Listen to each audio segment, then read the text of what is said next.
बड़ा सवाल ये भी उठता है सागर कि माघ मेले से ये पूरा विवाद शुरू हुआ था और अब एफआईआर तक पहुंचा है, तो कहीं ना कहीं अविमुक्तेश्वरानंद के जो हिमायती हैं, जो उनके चाहने वाले हैं, जो उनके पक्ष में बोलते हैं, इस पर राजनीति का आरोप लगाएंगे।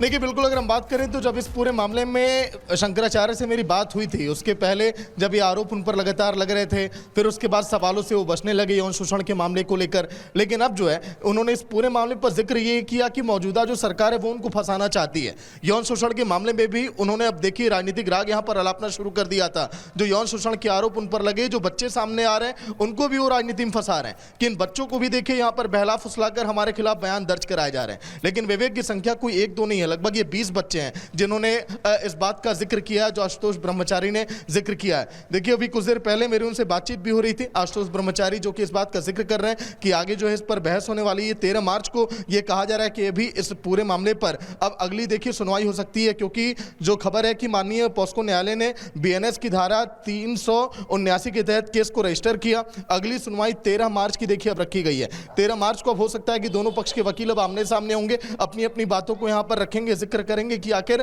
क्या हुआ है पूरे मामले में, कितनी सत्यता है उन वीडियोस में, उन सभी बातों में।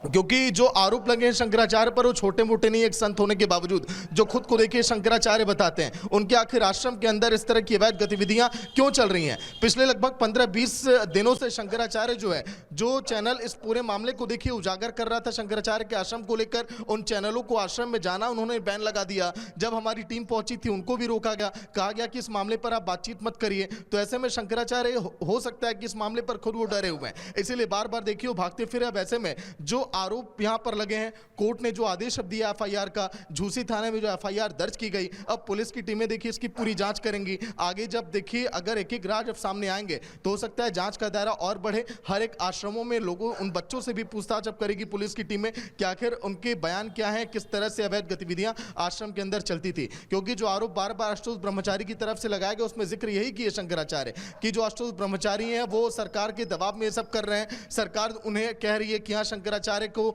यहां पर देखिए घसीटा जाए पूरे मामले को लेकर, क्योंकि उन्होंने सरकार को कटघरे में खड़ा किया था। तो ऐसे में शंकराचार्य खुद अब जब फंस गए हैं तो इस पूरे मामले को देखिए राजनीतिकरण वो इसमें देखिए दिखाने का कोशिश कर रहे हैं, राजनीतिक रंग उन्होंने देने का पूरा प्रयास किया है। अब ऐसे में 13 जब मार्च को जब सुनवाई होगी तो देखिए पूरे जांच के साथ उन बिंदुओं पर भी अब सुनवाई होगी। एफआईआर के बाद जब जांच की जाएगी कि आखिर उन वीडियोज में क्या सत्यता है, जो बच्चे अपने बयान दर्ज करा रहे हैं वो आखिर क्या कह रहे हैं। मुकुंदानंद देखिए जो शिष्य हैं अविमुक्तेश्वरानंद के, वो आखिर किस तरह से इन अवैध गतिविधियों में शामिल रहे हैं। जो आरोप लगाए गए हैं ब्रह्मचारी की तरफ से, उन आरोपों में कितनी सत्यता है, इस बात की भी जांच अब की जाएगी। ऐसे में जब झूसी थाने की टीम प्रयागराज में, इसीलिए इस मामले को दर्ज किया गया है क्योंकि आरोप ये भी लगे थे कि प्रयागराज में जब माघ मेले के दौरान जो बड़ा सा आश्रम शंकराचार्य को मिला था, ये अवैध गतिविधियां उस आश्रम में भी चली।